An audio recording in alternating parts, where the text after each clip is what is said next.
दोस्तों, स्वागत है आपका शर्मा कोचिंग क्लासेस में। मैं शुभम वर्मा आपका फिर से स्वागत करता हूं शर्मा कोचिंग क्लासेस में। जैसा कि आपको पहले भी वीडियो में हमने टेस्ट सीरीज में बात की थी, आज हम एक इम्पॉर्टेंट टॉपिक के बारे में बात करने जा रहे हैं जिसका नाम है प्रकाश। तो ठीक है, आप हमसे जुड़ने के लिए हमारे YouTube channel Sharma coaching classes को यूट्यूब पे सर्च करिए और हमारे चैनल को सब्सक्राइब करना ना भूले और बेल आइकन के बटन को भी क्लिक करना ना भूले दोस्तों। ठीक है दोस्तों, हमारे किसी और अन्य माध्यमों से जुड़ने के लिए हमारे टेलीग्राम चैनल को सब्सक्राइब करना ना भूले, जो कि शर्मा कोचिंग क्लासेस के नाम पे सर्च कीजिए, उसे ज्वाइन कीजिए। इसमें आपको इंपॉर्टेंट टॉपिक पे पीडीएफ नोट्स बाकी सारी चीजें आपको प्रोवाइड करवाई जाएंगी दोस्तों। इस चीज का फायदा जरूर उठाइएगा। या इंस्टाग्राम आईडी पे भी आप हमें संपर्क कर सकते हैं @rupendrasharma 143 स्क्रीन पे दिया हुआ है दोस्तों, इसे आप देख सकते होंगे। देन आप हमारे और भी अन्य माध्यम व्हाट्सएप के कांटेक्ट नंबर के थ्रू आप हमसे जुड़ सकते हैं, जो कि स्क्रीन पे दिया हुआ है। चलिए दोस्तों, अब हम बात करने जा रहे हैं अपने एक इंपॉर्टेंट टॉपिक के बारे में जिसका नाम है प्रकाश। तो दोस्तों, इस टॉपिक को पूरा देखिएगा क्योंकि एग्जाम पॉइंट ऑफ व्यू से बहुत जरूरी टॉपिक है दोस्तों। इसे जरूर देखिएगा, बिना स्किप किए इस वीडियो को देखिएगा। ठीक है दोस्तों, अब हम अपने टॉपिक के आगे और बात करने जा रहे हैं। चलिए दोस्तों, अब हम आज के टॉपिक प्रकाश के बारे में चर्चा करने जा रहे हैं। यह हमारी सबसे यूट्यूब की पहली क्लास है। इसको आप सब्सक्राइब करना ना भूले दोस्तों और लाइक करना ना भूले यदि वीडियो पसंद आती है तो आपको। चलिए, प्रकाश क्या है पहले हम ये जानते हैं। प्रकाश क्या है? टॉपिक को शुरू करने के पहले टॉपिक के बारे में जानकारी लेना बहुत जरूरी होता है दोस्तों। प्रकाश एक प्रकार की ऊर्जा है जो कि विद्युत चुंबकीय तरंगों के रूप में संचारित होती है। प्रकाश एक प्रकार की क्या है? ऊर्जा है या एनर्जी है जो कि विद्युत चुंबकीय तरंगों के रूप में संचारित होती है। इसका तरंग दैर्घ्य स्क्रीन पे देखिएगा दोस्तों, 3900 एंगस्ट्रॉम से 7800 एंगस्ट्रॉम तक मध्य होता है। ठीक है, जैसा कि दोस्तों हमने इसके पहले प्रकाश के बारे में चर्चा किया है, तो प्रकाश की जो तरंगे होती हैं विद्युत चुंबकीय तरंगे होती हैं। विद्युत चुंबकीय तरंगे जो होती है अनुप्रस्थ तरंगे होती है, इसलिए प्रकाश भी एक अनुप्रस्थ तरंग होता है। ठीक है दोस्तों, प्रकाश के बारे में बहुत सारे नियम दिए गए हैं। इस नियम में से एक नियम के बारे में हम चर्चा करने जा रहे हैं जो कि है प्रकाश का फोटोन सिद्धांत। प्रकाश के फोटोन सिद्धांत के अनुसार इस प्रकार के प्रकाश की ऊर्जा के छोटे छोटे बंडलों या पैकेटों के रूप में चलता है। प्रकाश जो होता है, प्रकाश ऊर्जा के छोटे छोटे बंडलों और पैकेटों के रूप में चलता है, जिन्हें फोटोन कहते हैं। फोटोन किसे कहते हैं? जब प्रकाश किसी ऊर्जा के छोटे छोटे बंडलों या पैकेटों के रूप में चलना प्रारंभ कर देता है तो उसे फोटोन सिद्धांत के अंतर्गत कहा जाता है। ठीक है, नेक्स्ट, आज प्रकाश की कुछ घटनाओं में तरंग और कुछ में कण माना जाता है। प्रकाश को जो है कुछ घटनाओं में तरंगों या कुछ में कण माना जाता है। इसी प्रकाश की दोहरी प्रकृति कहते हैं। प्रकाश को दोहरी प्रकृति भी कहा जाता है। प्रकाश के वेग की सबसे पहली गणना किसने की थी दोस्तों? रोमर ने की थी। ये सबसे जरूरी पॉइंट है दोस्तों, इसको ध्यान दीजिएगा। प्रकाश के वेग की सबसे पहली गणना की थी रोमर ने की थी। वायु और निर्वात में भी प्रकाश की चाल सबसे अधिक 3 गुणा 10 की घात 8 होती है। 3 गुणा 10 की घात 8 होती है वायु और निर्वात में प्रकाश की चाल 3 गुणा 10 की घात 8 होती है। ठीक है, प्रकाश जो होता है सूर्य से पृथ्वी तक आने के लिए 8 मिनट 16.6 सेकेंड लगाता है। सूर्य के प्रकाश को पृथ्वी तक आने के लिए 8 मिनट 16.6 सेकेंड लगते हैं दोस्तों। ठीक है, चंद्रमा से परिवर्तित प्रकाश पृथ्वी को आने में 1.28 सेकेंड की देरी लगती है दोस्तों, है ना। इस चीज को ध्यान दीजिएगा, एग्जाम पॉइंट ऑफ व्यू से जरूरी है दोस्तों। चलिए, अब हम प्रकाश के बारे में चर्चा करते हैं। प्रकाश का हमारा सबसे पहला टॉपिक है आज प्रकाश का विवर्तन। प्रकाश को अवरोध किनारे पर थोड़ा मोड़कर या उसकी छाया में प्रवेश करने की घटना को क्या कहते हैं? प्रकाश का विवर्तन कहते हैं दोस्तों। क्या कहते हैं? प्रकाश का विवर्तन। जी दोस्तों, प्रकाश के अवरोध के किनारे पर थोड़ा मोड़कर उसकी छाया में प्रवेश करने की घटना क्या कहलाती है दोस्तों? विवर्तन कहलाती है। जो कि इस चित्र में आपको दिखाई दे रहा होगा दोस्तों। एक बीकर दिख रहा है, हमारी आंखें दिख रही है, उसमें पानी भरा हुआ है और उसमें एक हम वस्तु डालते हैं तो हमको कुछ हद तक वो मुड़ी हुई प्रतीत दिखाई देती है दोस्तों, है ना। आप देख रहे हैं सिक्का थोड़ा ऊपर और उठा हुआ दिखाई दे रहा है हमको। चलिए दोस्तों, अब नेक्स्ट हमारा बात करेंगे प्रकाश का प्रकीर्णन के बारे में। तो आप क्या जानते हैं दोस्तों प्रकाश के प्रकीर्णन के बारे में? देखिए, जब प्रकाश की किसी ऐसे माध्यम से गुजरता है, जब प्रकाश किसी ऐसे माध्यम से गुजरता है जिसमें धूल तथा अन्य पदार्थों को अत्यंत सूक्ष्म कण होते हैं, तो इनके द्वारा प्रकाश सभी दिशाओं में वितरित हो जाता है। इस घटना को प्रकाश का प्रकीर्णन कहते हैं। प्रकाश का प्रकीर्णन किसे कहते हैं? जब सूर्य से प्रकाश धरती की ओर आता है तो एटमॉस्फेयर में, जो हमारा वातावरण में, उसमें काफी मात्रा में छोटे छोटे सूक्ष्म धूल के कण होते हैं जो कि उसके बीच में उसके साथ सभी दिशाओं में उसको वितरित कर देते हैं। ऐसी घटना को प्रकाश का प्रकीर्णन कहा जाता है दोस्तों। इसको मैंने चित्र के माध्यम से समझाने की कोशिश की है दोस्तों। चित्र को आप अच्छे से देखिएगा। देखिए, चित्र में सूर्य है, सूर्य से आने वाला प्रकाश है जो कि वायुमंडल से होकर गुजरता है और अपने हमारे तक पहुंचते वो विकिरण के थ्रू हमारे पास आता है दोस्तों। ठीक है, अब हम बात करेंगे प्रकाश का परावर्तन। दोस्तों, ये सबसे ज्यादा इंटरेस्टेड टॉपिक है, इसे जरूर देखिएगा, वीडियो को बिल्कुल भी स्किप मत कीजिएगा।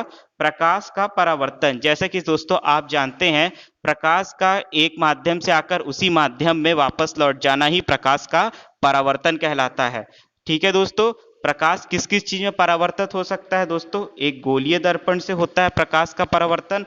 तो गोलीय दर्पण में जब कोई प्रकाश पड़ता है तो उसी माध्यम में, जिस माध्यम से आता है उसी माध्यम में वह वापस लौट जाता है। प्रकाश के कुछ नियम हैं। प्रकाश के परावर्तन के दो नियम होते हैं दोस्तों। पहला नियम की हम चर्चा कर रहे हैं दोस्तों। आपतित किरण, आपतन बिंदु एवं अभिलंब एवं परावर्तन किरण एक ही तल में स्थित होते हैं। क्या होते हैं दोस्तों? एक बार फिर ये पॉइंट को सुनिएगा अच्छे से। आपतित किरण आपतन बिंदु पर, अभिलंब व परावर्तित किरण एक ही तल में होते हैं। जो होता है ये सब एक तल में स्थित होते हैं दोस्तों। ठीक है, सेकंड पॉइंट की हम बात करते हैं दोस्तों। सेकंड नियम परावर्तन का, आपतन कोण परावर्तन कोण के बराबर होता है। आपतन कोण परावर्तन कोण के बराबर होता है दोस्तों। ठीक है दोस्तों, ये परावर्तन के हमारे दो नियम हैं। ठीक है दोस्तों, अब परावर्तन पे आते हैं। अभी हमने परावर्तन पढ़ा कि जैसा एक माध्यम से प्रकाश आता है उसी माध्यम में वापस लौट जाए तो क्या कहलाता है? परावर्तन। तो परावर्तन किस में होता है? सबसे पहला गोलीय दर्पण में। गोलीय दर्पण में परावर्तन होता है। तो गोलीय दर्पण कितने प्रकार के होते हैं दोस्तों? पहला है अवतल दर्पण, दूसरा है उत्तल दर्पण। गोलीय दर्पण दो प्रकार के होते हैं, पहला होता है अवतल दर्पण, दूसरा होता है उत्तल दर्पण। ठीक है दोस्तों, अब अवतल दर्पण और उत्तल दर्पण के बारे में हम चर्चा करेंगे। अवतल दर्पण जो है, अवतल दर्पण का उपयोग बड़ी फोकस वाला अवतल दर्पण सेविंग मतलब दोस्तों दाढ़ी बनाते समय करने में उपयोग किया जाता है। अवतल दर्पण का उपयोग हम कब करते हैं? जब हम दाढ़ी बनाते हैं या शेविंग करते हैं तो उस समय अवतल दर्पण का उपयोग किया जाता है। गाड़ी के हेडलाइट में भी जिस चीज का उपयोग किया जाता है वह होते हैं अवतल दर्पण। ध्यान दीजिएगा दोस्तों, गाड़ी के हेडलाइट में, है ना। अब हम बात करेंगे उत्तल दर्पण की। उत्तल दर्पण में बने प्रतिबिंब, कहाँ कहाँ उत्तल दर्पण का हम उपयोग करते हैं, सबसे पहले तो ये चर्चा करेंगे। उत्तल दर्पण प्रत्येक दिशा में प्रतिबिंब दर्पण के पीछे ध्रुवों और फोकस के बीच छोटा, सीधा एवं आभासी बनता है। कैसा बनता है दोस्तों? ध्रुवों और फोकस के छोटा, सीधा और आभासी बनता है उत्तल दर्पण का प्रतिबिंब। ठीक है, उत्तल दर्पण का उपयोग कब करते हैं? गाड़ी के साइड ग्लास में रूप में, दूसरा सोडियम परावर्तक लैंप में। ठीक है, उत्तल दर्पण और अवतल दर्पण का हमने उपयोग जाना क्या होता है।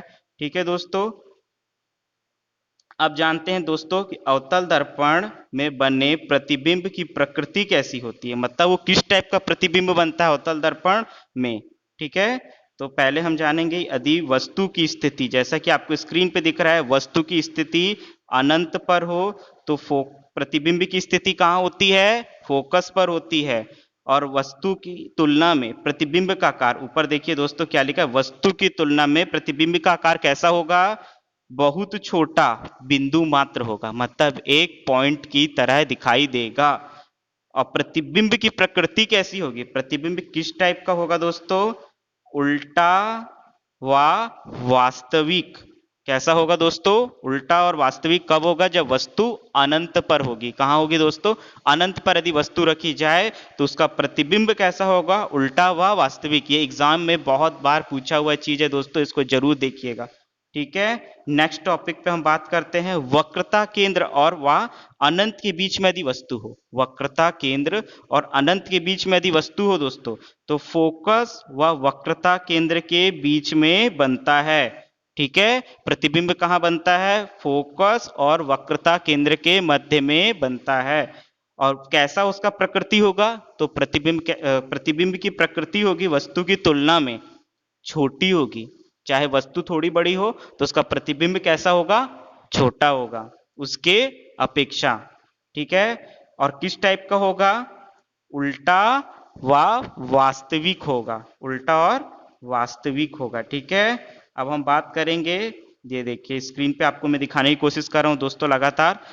वक्रता केंद्र पे यदि वस्तु हो तो उसका कहाँ प्रतिबिंब बनेगा, वक्रता केंद्र पर बनेगा, और वस्तु के हिसाब से समान आकार का बनेगा। इक्वल कब बनेगा दोस्तों, जब वस्तु वक्रता केंद्र पर हो। वक्रता केंद्र पे यदि वस्तु होगी तो उसका प्रतिबिंब समान बनेगा, ध्यान दीजिएगा।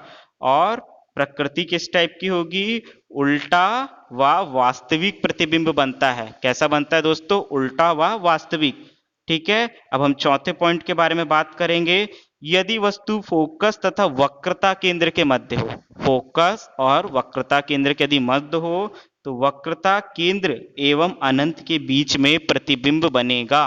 कैसा बनेगा, वक्रता केंद्र एवं अनंत के बीच में उसका प्रतिबिंब बनेगा।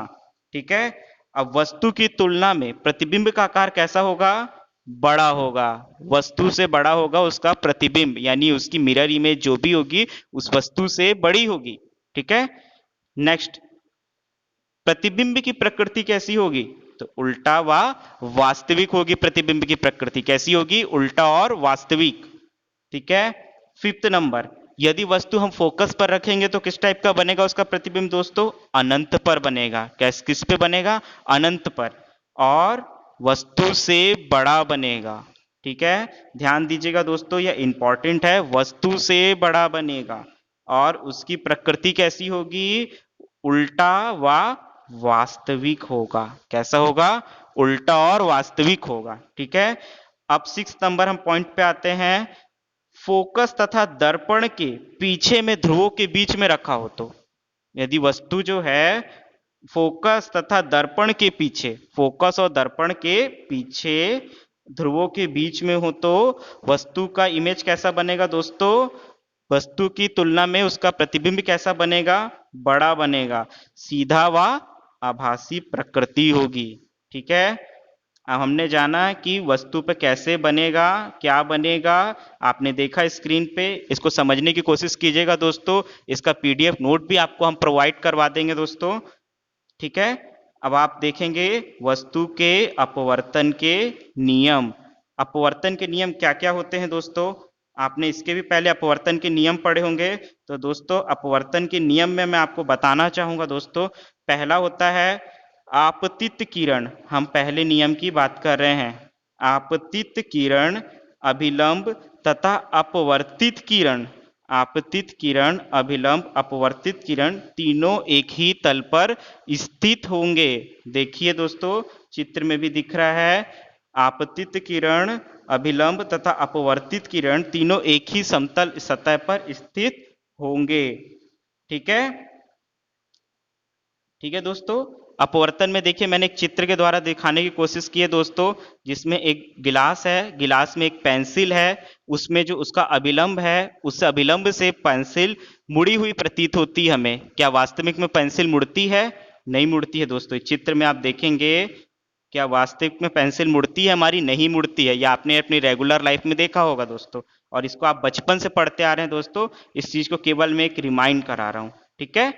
ये देखिएगा दोस्तों, अब हम बात करेंगे, देखिए स्क्रीन पे आपको एक दिख रहा होगा, दूसरा नंबर का लाल रंग सबसे कम तथा बैंगनी रंग का अपवर्तनांक सबसे अधिक होता है। ताप बढ़ाने पर अपवर्तनांक घटता है, लेकिन परिवर्तन बहुत कम होता है। यदि हम ताप बढ़ाएंगे तो वस्तु का अपवर्तनांक घटेगा, ठीक है, लेकिन परिवर्तन बहुत कम होगा। लेंस द्वारा प्रकाश में का अपवर्तन, अब हम क्या पढ़ेंगे दोस्तों? इसके पहले हमने पढ़ा था प्रकाश का परावर्तन, अब हम प्रकाश का अपवर्तन पढ़ रहे हैं, वो भी किसके द्वारा दोस्तों? लेंस के द्वारा, ठीक है, लेंस के द्वारा प्रकाश का अपवर्तन, ठीक है दोस्तों। अब हम क्या होता है लेंस, लेंस क्या होता है पहले हम ये समझेंगे दोस्तों। लेंस हमें जानना बहुत जरूरी है। दो परतीय गोलीय घिरे हुए अपवर्तन माध्यम को लेंस कहते हैं।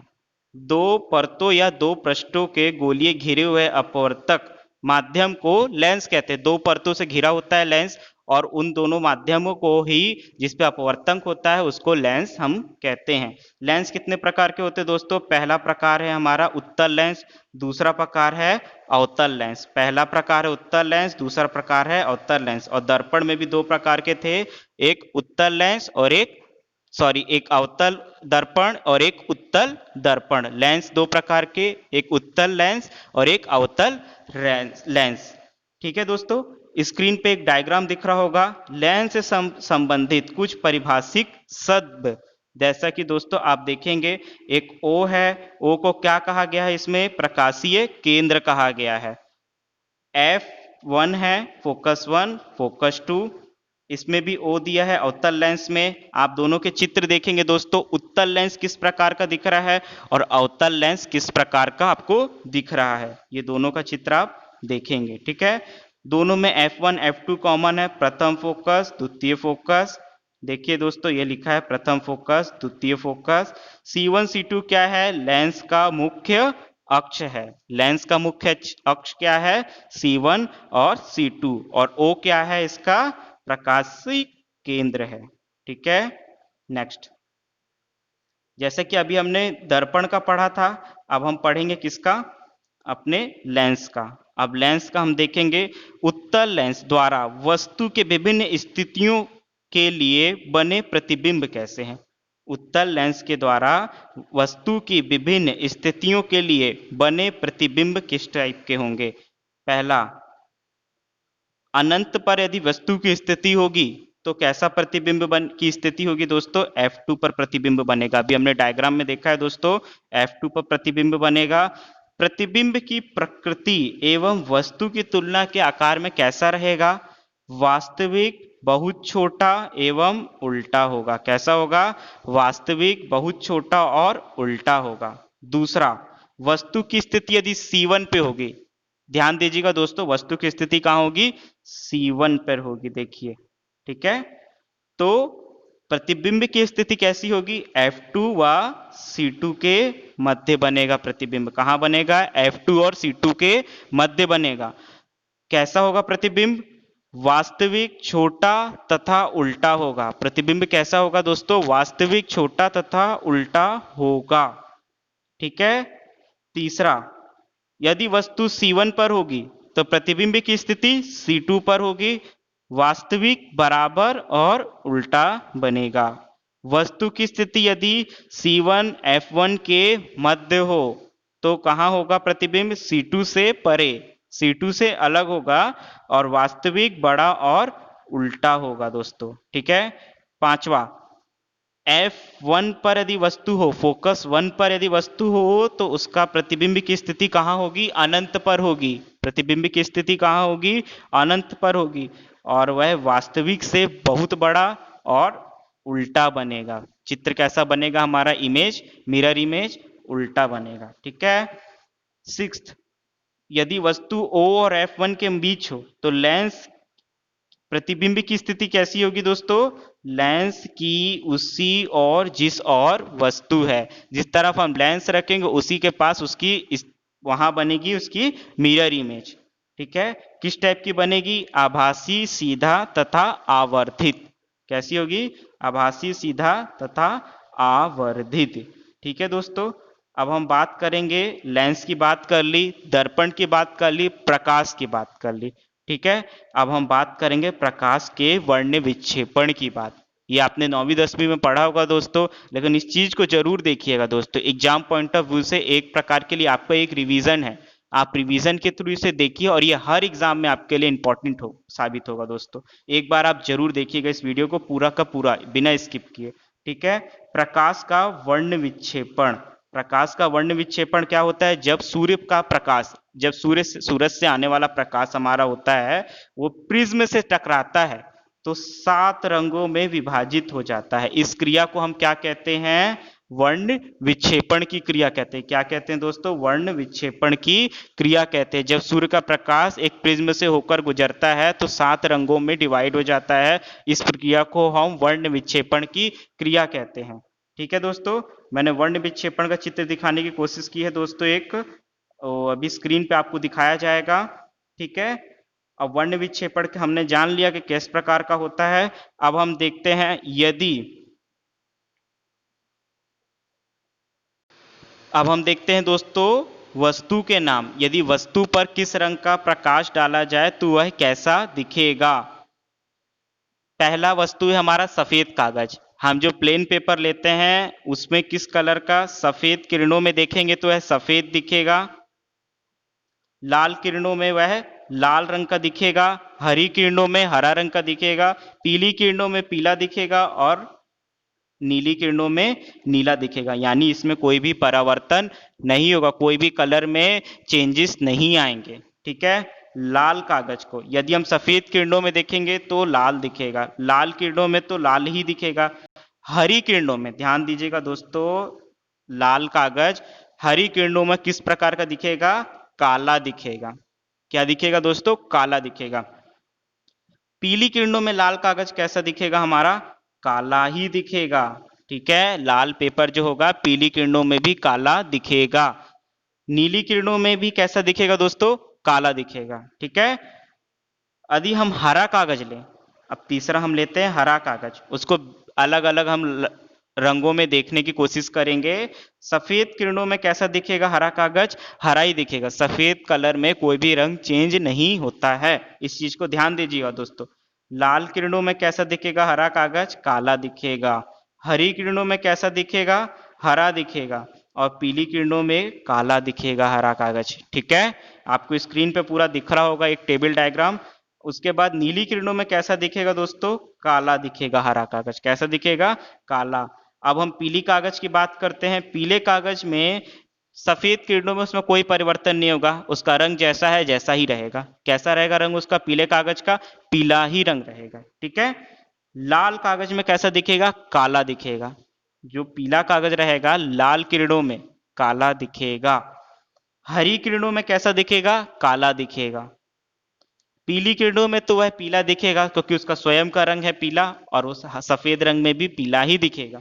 ठीक है। नीली किरणों में वह काला दिखेगा। नीले कागज को लेते हैं तो वह सफेद किरणों में तो नीला ही दिखेगा बिना परिवर्तन के। दूसरा, लाल किरणों में वह काला दिखेगा। कौन सा दिखेगा? नीला कागज लाल किरणों में काला दिखेगा। हरी किरणों में भी काला दिखेगा और पीले किरणों में भी काला दिखेगा, लेकिन स्वयं के कलर की किरणों में वह नीला ही दिखेगा, नीला कागज। ठीक है दोस्तों, हमने जाना कि कोई भी वस्तु को हम लेते या कागज को लेते उसमें अलग अलग प्रकार के प्रकाश, अलग अलग रंगों के प्रकाश डालते हैं तब वह कैसा दिखता है दोस्तों। ये एग्जाम के पूछे हुए क्वेश्चंस हैं दोस्तों, इस चीज को जरूर ध्यान दीजिएगा। ठीक है। अब हम नेक्स्ट चीजों की बात करेंगे दोस्तों। अब मानव के दृष्टि दोष के बारे में हम चर्चा करने जा रहे हैं। आप जैसा कि जानते होंगे दोस्तों, मानव में भी दृष्टि दोष होते हैं। किस प्रकार के दृष्टि दोष होते हैं? आइए हम जानते हैं। सबसे पहले हम जानते हैं मानव नेत्र की न्यूनतम दूरी कितनी होती है स्पष्ट देखने की। 25 सेंटीमीटर होती है। कितनी दोस्तों होती है? 25 सेंटीमीटर होती है। ठीक है, ठीक है दोस्तों।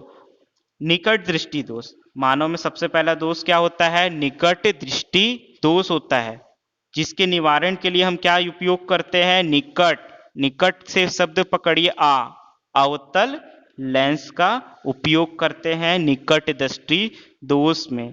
ठीक है, दूर दृष्टि दोष में हम किस प्रकार के लेंस का उपयोग करते हैं कि इस बीमारी को हम दूर कर सके अपने से? दू से क्या आया? ऊ से आया उत्तल लेंस। ठीक है दोस्तों, ये पकड़ने का बहुत अच्छा ट्रिक है। एग्जाम में जैसे आप कभी भूलते हैं तो इस शब्द से आप अपने आंसर को निकाल सकते हैं दोस्तों। निकट अवतल लेंस, दूर उ उत्तल लेंस। ठीक है दोस्तों, और एक हमने बात की मानव नेत्र की स्पष्ट देखने की दूरी कितनी होती है? 25 सेंटीमीटर। ठीक है दोस्तों, निकट दृष्टि दोष में क्या होता है पहले हम चर्चा करेंगे। निकट दृष्टि दोष में क्या होता है? निकट दृष्टि दोष में, इस रोग में ग्रसित व्यक्ति जो रहता है निकट की वस्तुओं को देख लेता है परंतु दूर की नहीं देख पाता है। जबकि दोष का नाम है निकट दृष्टि दोष, लेकिन वह निकट की वस्तु को देखता है लेकिन दूर की वस्तु को नहीं देख सकता है इस दोष के अंतर्गत। दूसरा हम बात करते हैं दूर दृष्टि दोष में। दूर दृष्टि दोष में सेम वैसे ही कहानी होगा। वस्तु जो रहेगा अपने दूर की वस्तुओं को दिखलाई देगी उसको। दूर दृष्टि दोष में आपको लगेगा दूर की वस्तु उसको पूरी तरह दिखाई देगी लेकिन पास की वस्तुओं को नहीं देख पाता है। यह दूर दृष्टि दोष के अंतर्गत आता है। ठीक है दोस्तों, चलिए आज हमने बात की कुछ प्रकाश के बारे में दोस्तों। अब एक होता है दोस्तों जरा दृष्टि दोष। 3 प्रकार के दोष होते हैं, मैंने 2 दोष को बारे में हाईलाइट किया है दोस्तों। तीसरा जरा दृष्टि दोष के बारे में आपको बताना चाहूंगा क्योंकि एग्जाम पॉइंट ऑफ व्यू से वह इतना जरूरी नहीं है, लेकिन मैं फिर भी इसके बारे में आपके से चर्चा करूंगा। यह जरा दृष्टि दोष हमें कब होता है? वृद्ध अवस्था के कारण आंख की सामंजित क्षमता घट जाती है। मतलब आंख की देखने की क्षमता वृद्धावस्था में जब हम बूढ़े होते हैं तो वह क्षमता हमारी घटती जाती है और या समाप्त हो जाती है। दूसरे शब्दों में दोस्तों, हम बूढ़े होंगे तो हमारी नकट आंखों की देखने की क्षमता समाप्त होने लगती है। उस व्यक्ति को, मतलब जिस व्यक्ति को ये परेशानी आती है, ना तो यह दूर कर वस्तु दिखती है और ना ही निकट की। इस दोष में, जरा दृष्टि दोष में, ना उसको पास की वस्तु दिखेगी ना दूर की दिखेगी। तो इस दोष को क्या कहा जाता है? जरा दृष्टि दोष। यह अधिकतम वृद्ध अवस्था के ही लोगों को होता है। इस रोग के निवारण के लिए हम किसका उपयोग करते हैं दोस्तों? इस रोग के निवारण के लिए हम द्विफोकसी लेंस का इस्तेमाल करते हैं। कैसे लेंस का? द्विफोकसी लेंस का इस्तेमाल करते हैं जरा दृष्टि दोष के लिए। ध्यान दीजिएगा दोस्तों, द्विफोकसी लेंस या उभयतल लेंस का उपयोग करते हैं। किस लेंस का उपयोग करते हैं दोस्तों? उभयतल। ठीक है दोस्तों, ये स्क्रीन पे मैं लिखने की कोशिश कर रहा हूं, देखिएगा। उभयतल लेंस का उपयोग हम करते हैं जरा दृष्टि दोष के समय। ठीक है, और दूर दृष्टि दोष में क्या होता है? इसके कारण क्या होते हैं? दूरदृष्टि दोष के कारण लेंस की गोलाई कम हो जाती है। जैसे कि हमने अभी बात की दूरदृष्टि दोष के बारे में, तो इसके बारे में और भी मैं कुछ आपको डिटेलिंग देना चाहूंगा। इस व्यक्ति में लेंस की गोलाई कम हो जाती है। दूसरा, पहला हमने बताया लेंस की गोलाई कम हो जाती है। दूसरा मैं बताऊंगा दोस्तों, दूसरे में क्या होता है? इसमें लेंस की फोकस दूरी भी बढ़ जाती है। और तीसरा होता है इसमें लेंस की क्षमता घट जाती है। किसमें होती है दोस्तों? ये तीनों चीज आपके दूर दृष्टि दोष के अंतर्गत होती है। निकट दृष्टि दोष में क्या होता है दोस्तों? निकट दृष्टि दोष के बारे में हमने चर्चा किए थे इसके पहले। निकट दृष्टि दोष के कारण क्या है? 3 कारण है। लेंस की गोलाई बढ़ जाती है, या फिर दूसरा कारण लेंस की फोकस दूरी घट जाती है, या तीसरा कारण लेंस की क्षमता बढ़ जाती है। क्या हो जाती है दोस्तों? लेंस की क्षमता बढ़ जाने से कारण भी निकट दृष्टि दोष हमको होता है। निकट दृष्टि दोष में क्या होता है? वस्तु का प्रतिबिंब रेटिना पे ना बनकर रेटिना के आगे बन जाता है। कहाँ बनता है दोस्तों? आंखों के अंदर एक रेटिना होता है, वह रेटिना में प्रतिबिंब जो इसमें बनता था वो रेटिना में ना बन के उसके आगे बनना शुरू हो जाता है। ठीक है, इस दोष में। और दूरदृष्टि दोष में क्या होता है दोस्तों? इस रोग में निकट की वस्तु का प्रतिबिंब रेटिना के पीछे बनता है। कहाँ बनता है दोस्तों? रेटिना के पीछे बनता है। और निकट में क्या होता है? रेटिना के आगे ही बन जाता है और दूर में रेटिना के पीछे बनता है। ये भी एग्जाम पॉइंट ऑफ व्यू से बहुत जरूरी है दोस्तों, इसको ध्यान दीजिएगा। मैंने इसमें बहुत सारे टॉपिक्स कवर करने की कोशिश की है दोस्तों, और भी टॉपिक्स को मैं इस प्रकार से लेते हुए आऊंगा। प्रकाश के वर्ण विक्षेपण के बारे में भी हमने बात की थी। प्रकाश के वर्ण विक्षेपण में क्या होता है? सूर्य के प्रकाश में प्राप्त रंगों में बैंगनी रंग का विक्षेपण सबसे अधिक होता है एवं लाल रंग का विक्षेपण सबसे कम होता है। बैंगनी रंग के विक्षेपण की वजह से ही हमारा क्या होता है? बैंगनी रंग को हम सिग्नल में इस्तेमाल नहीं करते हैं। किस रंग का इस्तेमाल करते हैं सिग्नल में? खतरे के निशान को दिखाने के लिए दोस्तों रेड सिग्नल का इस्तेमाल करते हैं, क्योंकि इसका क्या होता है दोस्तों? इसका विक्षेपण सबसे कम होता है। ये बहुत दूरी तक स्पष्ट दिखाई देता है लाल रंग, लेकिन बैंगनी रंग ज्यादा दूरी तक स्पष्ट दिखाई नहीं देता है, क्योंकि खतरे का निशान हमको बहुत दूर तक दिखना रहता है, इसलिए हम लाल रंग का उपयोग करते हैं सिग्नलों में। ठीक है दोस्तों, अब हम बताना चाहेंगे एक क्वेश्चन और है दोस्तों, जिसका मैं आपको दिखाने की कोशिश कर, आपको स्क्रीन पे दिख रहा होगा। आकाश नीला क्यों दिखाई देता है? मैं इस चित्र के माध्यम से भी आपको समझाऊंगा दोस्तों, और इसको और भी देखते जाइएगा, मैं इसमें बताते जाता हूं। सबसे पहला प्रकीर्णन की वजह से। जब प्रकाश अणुओं, परमाणुओं व छोटे छोटे कणों में आपतित होकर तो उसका विभिन्न दिशाओं में प्रकीर्णन हो जाता है। अभी हम प्रकीर्णन के भी बारे में पढ़े हैं दोस्तों। जब क्या होता है? अणुओं और परमाणुओं व छोटे छोटे कणों में आपतित होता है प्रकाश, तो उसका विभिन्न दिशाओं में प्रकीर्णन हो जाता है, जिसकी वजह से हमको आकाश नीला दिखाई देता है। वास्तविक में आकाश का रंग क्या है? काले रंग का आकाश होता है, क्योंकि हम जब पृथ्वी के बाहर जाते हैं तो कोई वायुमंडल नहीं होता है। वायुमंडल ना होने की वजह से वहां ना तो प्रकाश का गमन होता है ना आगमन होता है, कुछ भी नहीं हो पाता है, जिसके कारण आकाश नीला होता है, एटमॉस्फेयर वायु नहीं होने की वजह से। ठीक है, आकाश के नीले होने रंग का कारण यह है। चित्र में देखिएगा दोस्तों, देखिए चित्र में आपके पास कर रहा हूं, चित्र को देखिएगा। देखिए एक तरफ में यहाँ प्रकाश किरण दिखती है, एक तरफ में आपतित किरण दिखती है, और ये देखिए धूल की कणों की वजह से प्रकाश का जो है ये पूरा इधर उधर विचलित होते जा रहा है। ठीक है, इस वजह से हमको आकाश नीला दिखाई देता है दोस्तों। ठीक है, और क्या लिखा है दोस्तों, ध्यान दीजिएगा। आकाश के नीले रंग का कारण रेल प्रकीर्णन यह है। जबकि सूर्य की किरणें वातावरण में प्रवेश करती है तो वातावरण में मौजूद विभिन्न धूल की कणों व धुंध और हवा के टकराने से वह तिर बितिर बिखर जाती। किस प्रकार से?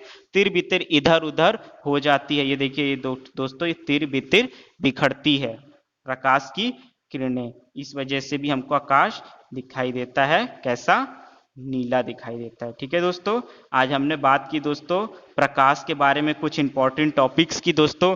ऐसी यदि हमारी वीडियो आपको थोड़ी भी पसंद आती है दोस्तों तो इसको लाइक और शेयर करना ना भूले दोस्तों, और हमारे यूट्यूब चैनल को भी सब्सक्राइब करना ना भूले। बेल आइकन को प्रेस करने के बाद दोस्तों हमारे लेटेस्ट वीडियो आपको इजीली प्रोवाइड हो जाएंगे, जिसके नोटिफिकेशन आपको मोबाइल पर प्राप्त होगा। हमारे फिर से हम बताना चाहेंगे दोस्तों, हमारे ये शर्मा कोचिंग क्लासेस से जुड़ने के लिए आप टेलीग्राम चैनल पे भी हमसे आप जुड़ सकते हैं, इंस्टाग्राम आईडी पे भी, और व्हाट्सएप नंबर के भी थ्रू आप हमसे जुड़ सकते हैं दोस्तों। यह वीडियो जो है एक एग्जाम के पॉइंट ऑफ व्यू से इंपॉर्टेंट नहीं, ये सारे आपके पटवारी, आपके एसएससी, आपके जितने भी एग्जाम पॉइंट ऑफ व्यू हैं जो कि ग्रुप सी एंड डी से रिलेटेड है, रेलवे, इन सब से माध्यम से ये जरूरी है। तो इस दोस्तों को इस वीडियो को पूरा देखिएगा। मैं आशा करता हूं कि आपको मेरी वीडियो पसंद आई होगी, इसलिए आप हमारे शर्मा कोचिंग क्लासेस के यूट्यूब चैनल को सब्सक्राइब करना ना भूले दोस्तों। मैं और भी ऐसे और अच्छे अच्छे वीडियो लेते आऊँगा और आपकी मदद करने की पूरी कोशिश करूँगा दोस्तों, आप मेरा साथ दीजिएगा। यदि आपको हमारी वीडियो पसंद आती है तो हमारे बेल आइकन और यूट्यूब सब्सक्राइब को सब्सक्राइब करना ना भूले दोस्तों। जब तक के लिए जय हिंद दोस्तों,